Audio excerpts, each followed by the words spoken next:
জন্মদিনের দিন আমার আরেকটা মুভির অ্যানাউন্সমেন্টটা দিতে পেরেছি।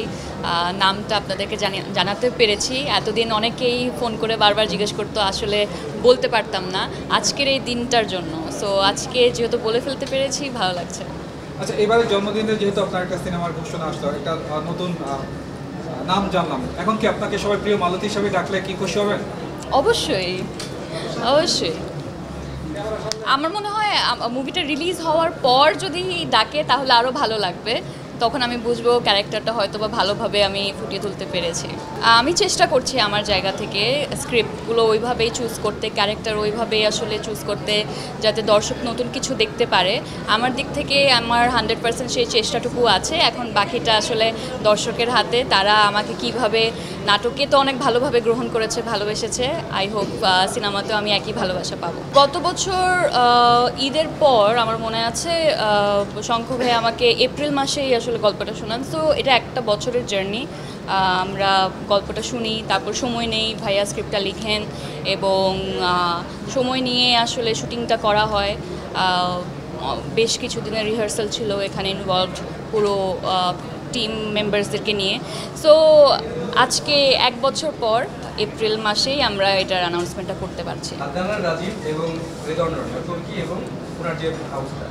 ফ্রেম পার সেকেন্ড এইটা নিয়ে একটা যে কাজটা শুরু হচ্ছে এবং সিনেমা করতে গেলে এটা দিয়ে আপনার ভবিষ্যৎ হচ্ছে, এই দুজনকে নিয়ে একটু জাস্ট জানতে চাচ্ছি। অবশ্যই আমার কাছের মানুষরা এত সুন্দর একটা গল্পকে প্রডিউস করতে চেয়েছে, এটাই আমার জন্য বড় একটা পাওয়া।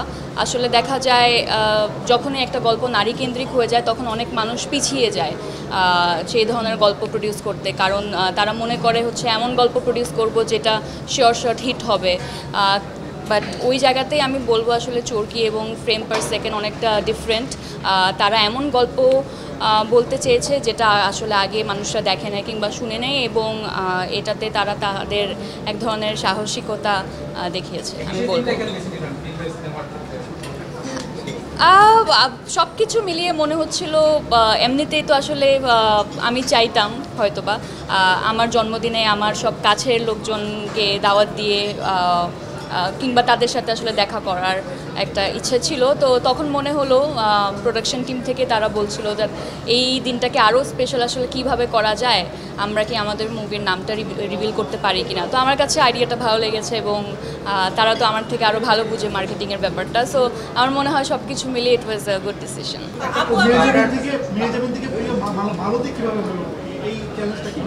এইটা আসলে আমি আমার মনে হয় একটা ক্যারেক্টার হয়ে ওঠার পিছনে সবচেয়ে বেশি ক্রেডিট থাকে director, script writer, costume designer, makeup artist, তাদের সবার পুরো টিমের একটা এফার্ট থাকে। তো তারা যখন তাদের কাজটা পারফেক্টলি করেন তখন ওইটারই একটা আউটকাম দেখা যায় আর্টিস্টের মাধ্যমে। সো আমার প্রিয় মালতী হয়ে ওঠার পিছনে আসলে সবার অনেক পরিশ্রম, এবং আমিও আমার জায়গা থেকে চেষ্টা করেছি একটা সুন্দর বা ডিফারেন্ট একটা ক্যারেক্টার করার। আমি সবসময় চাই এমন এমন এমন কাজের সাথে যুক্ত থাকতে যেগুলো খুব interesting in terms of story. তো আমার যখন গল্পটা শুনি আমরা প্রথমে তখন মনে হচ্ছিল দিস ইজ সামথিং যেটা আমাদের বাংলাদেশে আগে কখনো দেখিনি, ইনফ্যাক্ট ওয়ার্ল্ডেও আমরা দেখিনি এরকম গল্প। তো সেই জায়গা থেকে গল্পটা খুবই ইউনিক ফর মি। তো ইউনিক যখন ছিল গল্পটা তখন আমরা চিন্তা করি যে ঠিক আছে, how do you actually collaborate. আর আমার কাছে প্রডিউসিং মানেই যে আসলে শুধু টাকা দেওয়া বা ডিস্ট্রিবিউশন এটা না। যেহেতু আমি একজন ডিরেক্টর, তো আমি চেষ্টা করি সবসময় এমন প্রজেক্টের সাথে থাকতে যেখানে আমিও ক্রিয়েটিভলি ইনভলভ হতে পারি। মেবি আমার হয়তো বা কিছু আইডিয়া যদি আসলে কোনোভাবে গল্পটাকে সাপোর্ট দেয় তাহলে definitely I would want to collaborate with the director. তো সেই ক্ষেত্রে আমার কাছে মনে হয় আমরা যতগুলো ফিল্ম এখন থেকে প্রডিউস করতে চাই সেগুলোর মধ্যে এই টোনটা যাতে থাকে খুব স্পেসিফিক, যে আমরা যাতে স্ক্রিপ্ট ওয়াইজ বা গল্পর জায়গা থেকে এমন গল্প চুজ করি যেগুলো ভেরি ইউনিক। বিকজ আমার কাছে খুবই অদ্ভুত লাগে যখন শুনি যে কমার্শিয়াল সিনেমা। আমার কাছে মনে হয় ইটস ভেরি ইম্পর্টেন্ট যে কমার্শিয়াল বলতে যেটা বুঝি সেটা আমি যেভাবে বুঝি সেটা কমার্শিয়াল ফিল্ম মানে হচ্ছে whatever works for the commerce. তো যে কোনো ফিল্ম যদি ওয়ার্ক করে it doesn't have to be ওই সিনেমাতে আসলে জোর করে একটা আইটেম সং ঢোকানোর দরকার নাই। Maybe the story is so powerful যেটা আসলে আমাদের মধ্যবিত্ত দর্শক থেকে শুরু করে সব রকম দর্শকের কাছে যায়। তো এরকম গল্পই আমরা সবসময় চুজ করতে চাই গল্পের জায়গা থেকে। সো আই থিঙ্ক আমাদের ফ্রেম পার সেকেন্ডের আইডিয়া হবে হচ্ছে ভালো গল্পের সাথে থাকা। এটার আসলে যদি ওইভাবে হিরো সেন্ট্রিক গল্প না, গল্পের জায়গা থেকে বলি গল্পটাই আসলে মূল হিরো, যেটার আসলে lead character was played by Mehazabien Chowdhury as মালতী।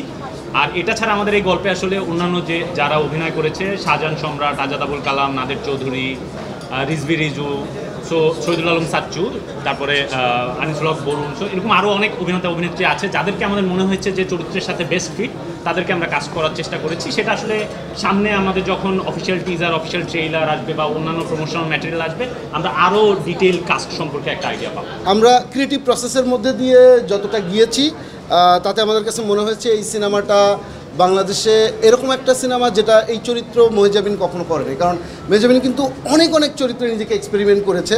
একই সাথে আমরা দেখেছি যে বেশিরভাগ চরিত্র দর্শকের কিন্তু অনেক ভালোভাবে গ্রহণ করেছে, কিন্তু এমন কোন চরিত্র আসলে করা দরকার যেটা ডিফারেন্ট কিছু হবে। তো সেই জায়গা থেকে এটা খুবই চ্যালেঞ্জিং ছিল এই সিনেমাটা একসাথে যুক্ত হওয়া। চ্যালেঞ্জিং এই কারণে বলছি যে সব ধরনের গল্প কিন্তু প্রডিউস করা যায় না। এই গল্পের প্রতি মানুষের এক ধরনের ভালোবাসা, টান, আবার সেই গল্পের জন্য অনেক সময় রিস্কও থাকতে পারে। আসলে একসাথে হওয়ার মূল জায়গাটা এটাই, কোলাবোরেশনটা একটা কারণেই হয় যেন ভালোভাবে গল্পটা বলা যায়।